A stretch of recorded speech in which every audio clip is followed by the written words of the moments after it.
ఏపీని చంద్రబాబు సౌత్ సుడాన్లా మార్చేశారని ఆగ్రహం వ్యక్తం చేశారు వైఎస్ఆర్సీపీ అధికార ప్రతినిధి పుత్తా శివశంకర్. విచ్చలవిడిగా అప్పులు చేసి రాష్ట్రాన్ని దివాలా తీయించారని విమర్శించారు. చంద్రబాబు, పవన్, లోకేష్లు ప్రత్యేక విమానంలో తిరగడానికే అప్పులు తెస్తున్నారా అని ప్రశ్నించారు. 18 నెలల్లోనే 2,80 కోట్ల రూపాయలు అప్పులు చేశారన్నారు. మంగళవారం వచ్చిందంటే చంద్రబాబు ఆర్బీఐ చుట్టూ తిరుగుతున్నారన్నారు పుత్తా శంకర్.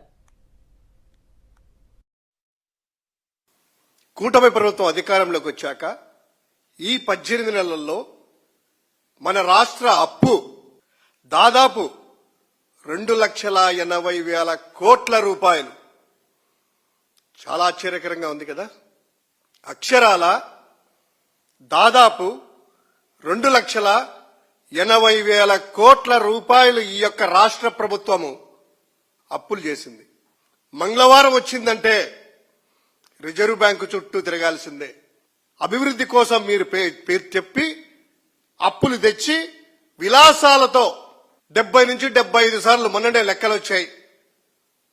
పవన్ కళ్యాణ్ గారు, లోకేష్ గారు, ముఖ్యమంత్రి హెలికాప్టర్లు, చాపర్ల ద్వారా ప్రత్యేక విమానాలలో జల్సాలు చేయడానిక ఈ అప్పు తెచ్చింది.